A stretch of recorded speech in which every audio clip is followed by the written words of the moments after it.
Білімге илтуші бірден бір юл ішшенлік. Ирландия драматургы Бернард Шоу шулай деп yazып қалдырған. Татарстанда меңлеген бала һәм студент білім ала алсын үшін яңа мәктәпләр, балалар бақшалары түзілі, юғары оқу йортлары заманча әйләнешләр ала. Исәнмесез бу білім дөньясы. Бүгінгі тапшыруыбыздағы темалар.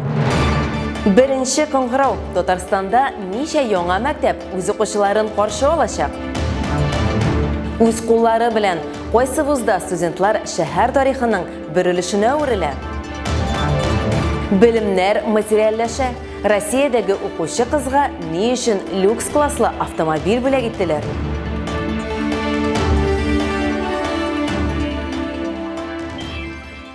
Бірінші сентябрьдә Татарстанда 8 яңа мәктәп ачылачак. Аларның барысы да Мәгариф милли проектының Заманча мәктәп федераль проекты кысаларында торгызыла. Заманча уку йортлары белән Питрәч, Лаеш, Алексеевск районнары балаларын сөендерәчәк. Уникаль мәктәпләр Алабугада һәм Чистайда да барлыкка киләчәк. Тик барыннан да бигрәк белем бирү комплексларын Казанда көтәләр. Аларның берсе 2 зур объекттан торган полилингваль мәктәп. Аның турында без киләсе тапшыруларда сөйләрбез.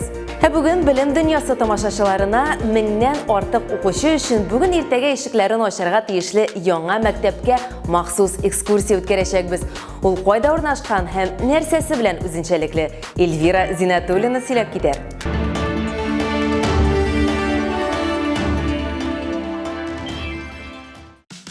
2020-2021 елларда Казанда 4 яңа мәктәп ачылачак. 2020 елда ишекләрен ачачак 2 мәктәпнең берсе 187 номерлы күп профильле полилингваль лицей Совет районының Нәҗип Җиһанов урамында урнашкан. Төзелеш азагына якынлаша. Мәктәп беренче укучыларны каршы алырга тулаем диярлек әзер. На данный момент заканчиваются. Шушы мизгелдә эшкә эшләр тәмамланып килә. Бүген җиһазлар кайтарылу башкарыла. 100% диярлек җиһазлар инде кайтарылды. Әлеге мизгелдә уку әсбаплары, китаплар, савыт-сабалар китерелә. Лицейның укыту өчен кирәкле булган техника белән тәэмин ителүе дә югары дәрәҗәдә. Хезмәт дәресләрен укыту, IT технологияләр белән шөгыльләнү өчен махсус сыйныф һәм лабораториялар бар. Заманча компьютерлар, станоклар, тегү машиналары, хәтта пешерү плитәләре дә куелган. Так мы предполагаем, что у нас будет функционировать. Уйлавыбызча, бездә IT полигон эшләячәк. Бу турыда берничә сүз әйтик. Бу инженер-техник юнәлештә балалар программалаштыру, робототехника, 3D модельләштерү, пилотсыз очу аппаратлары белән шөгыльләнә алачаклар. Үз идеяләрен, үз проектларын тормышка ашыра алачаклар. Уку йорты укыту эшчәнлеген 5 тармакта алып барачак. Балалар физика-математика профиле, фәнни-табигый, социаль-гуманитар профиль, лингвист һәм мәгълүмати профильләрдә белем алачаклар. Укучыларда милли үзаңны үстерүдә дә зур өлеш кертеләчәк ди оешма җитәкчеләре. Татар театры вәкилен чакырып, монда шундый бер түгәрәк ачып җибәрәсе бар. Планыбызда шул кертелгән. Алла белсә, телләр буенча килгәндә телләр әлбәттә бездән рус теле, татар теле булачак. Татар теле укытылачак. Алла белсә, чит телләрдән инглиз теле каралган һәм немец теле каралган. Лицейда мөмкинлекләре шикләнгән балалар өчен дә уңайлы шартлар тудырылган. Лифт, махсус җайлаштырылган сыйныфлар, юыну бүлмәләре мондый укучыларның уку процессын җиңеләйтер дип көтелә. Очень рады, что Мәктәп проектында барлык балалар өчен дә искиткеч мөмкинлекләр каралган. Чөнки безнең уйлавыбызча, аларның һәммәсендә бер тигез хукуклар, үсеш өчен тигез мөмкинлекләр булырга тиеш. Хәзер без сезнең белән бассейнга кердек. Зур һәм кече бассейннарда күтәргечләр каралган. Беренче каттан икенче катка каршылыксыз менәр өчен 2 лифтыбыз бар. 187 номерлы күп профильле полилингваль лицей 1224 укучыны кабул итәр өчен җайлаштырылган. Быелгы уку елында исә мәктәп 650-700 малай һәм кызны көтеп кала.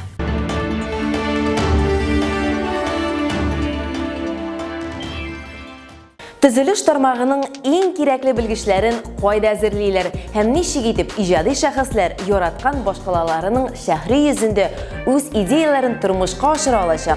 Булар барысы да әлбәттә Казан архитектура төзелеш университеты турында. Вузга кирергә теләүче абитуриентлар шул кадәр күп, шуңа да андагы конкурс елда югары. Башкача мөмкин дә түгел. Бу мөгаллим белән студент тандемын кәгазьдә генә өйрәнеп түгел, аны шәһәрнең йөзендә чагылыш тапкан килештә күрергә мөмкин булган университетларның берсе.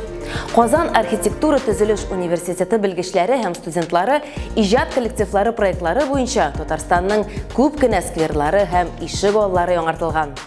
Халык ара масштабтагы конкурсларда җиңүчеләр саны инде күптән Казанны Россиядәге төзелеш һәм архитектура мәктәпләренең югары дәрәҗәдәге осталарын әзерләүче иң көчле шәһәрләрнең берсе итеп танытты. Вузда нинди юнәлешләр бар, студентларны нинди яңалыклар көтә? Мәрсилә Искәндәрова белеште.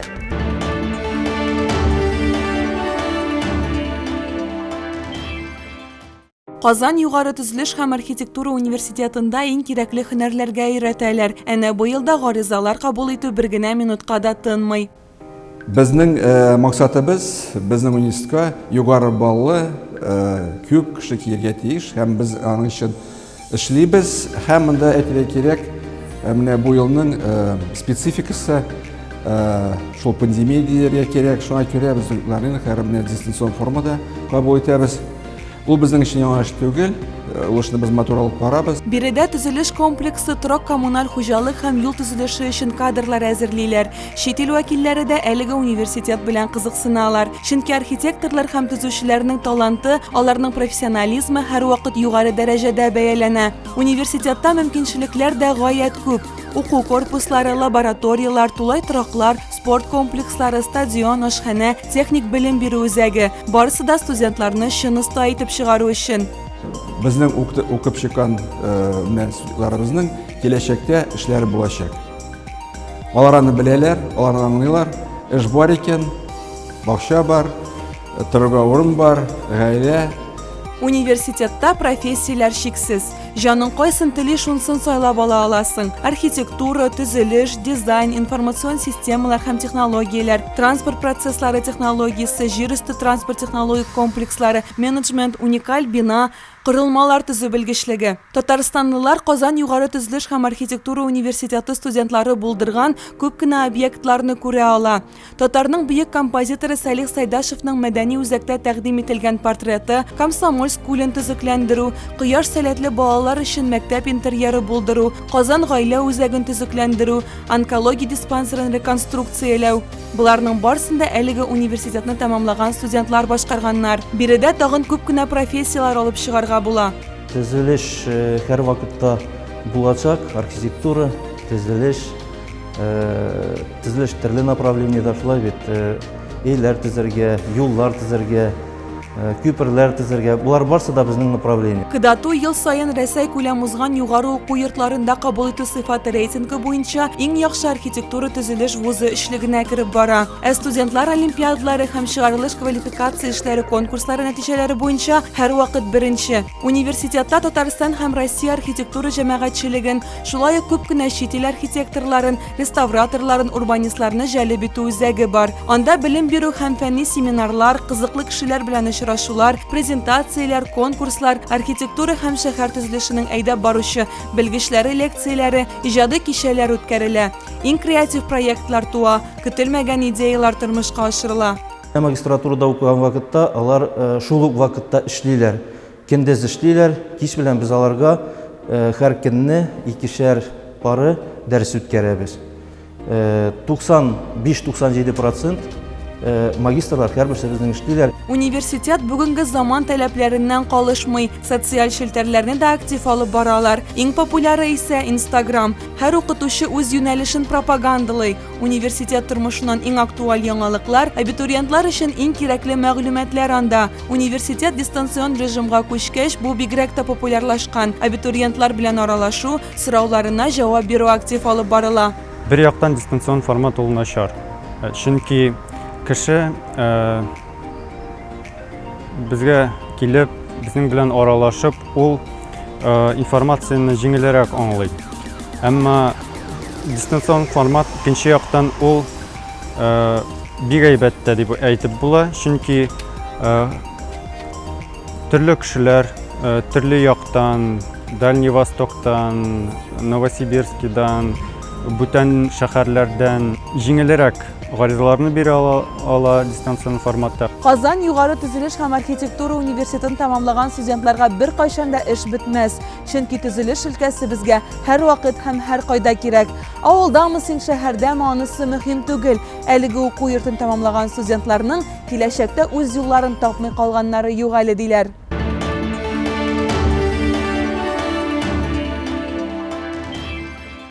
Олимпиада алтыны өчен люкс маркалы автомобиль. Су спортчылар турында түгел, гадәти мәктәп укучысы турында. Укучы кыз нәрсә өчен персональ машина ачкычларын алган? Нияз Рахманның яңалыклар сәхифәсеннән белербез. Ул һәр вакыттагыча интернет хәбәрләренең иң кызыгын тәкъдим итәчәк.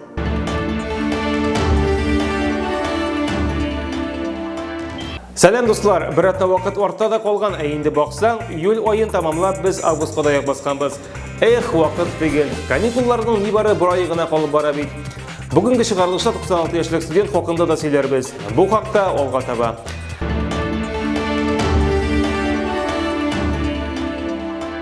Конституцияны кішкенеден білерге Россия президенті Владимир Путин мәктәп вузларда илнең төп документын өйрәнүне даими рәвештә оештырырга куша. Инде министрлар һәм администрация вәкилләре махсус укыту планын әзерлей башлагандай. Моннан тыш яңартылган документны 14 яшьтә паспорт алганда ук тапшыра башлаячаклар. Менә бит киләчәк буын Конституциядә нәрсә язылганын телне уятып сорасаң да беләчәкләр хәзер.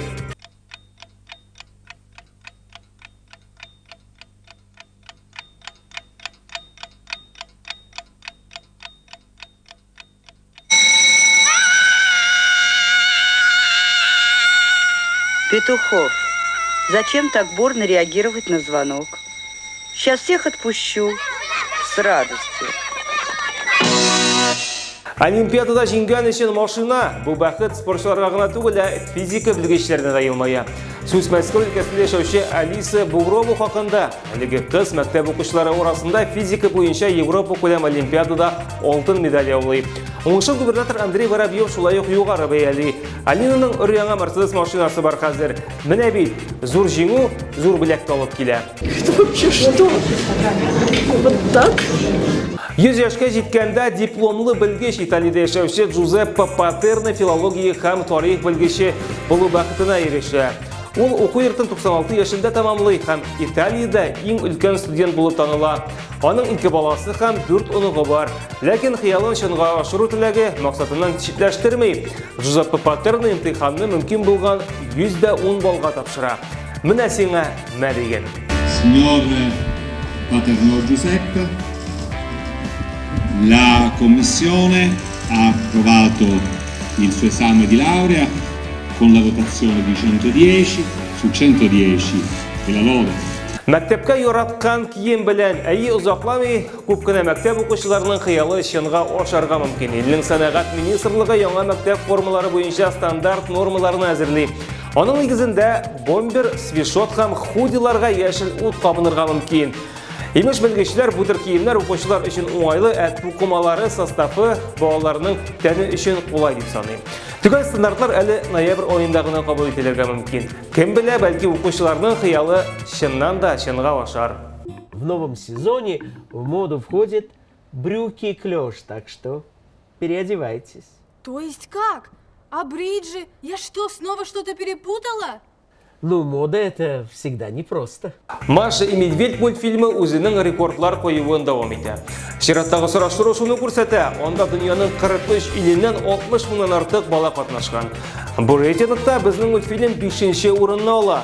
Менә бит чит ил балалары да Маша и Медведьне карап үскән бит. Сүз уңаеннан аны дөньяның 39 теленә тәрҗемә иткәннәр.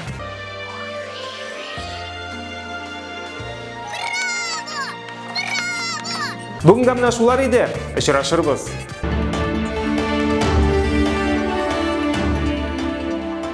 Безнең социаль шелтәрләрдә үз битебез барлыгы турында онытмагыз. Без сезнең комментарийларыгызны һәм яңалыкларыгызны көтәбез. Тамашачы белән элемтәдә булуга һәр вакыт шатбыз.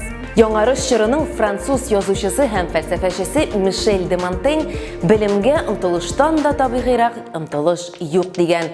Күпләр аның белән килешер дип уйлыйбыз. Яңа белемнәргә омтылыгыз. Киләсе очрашуларга кадәр.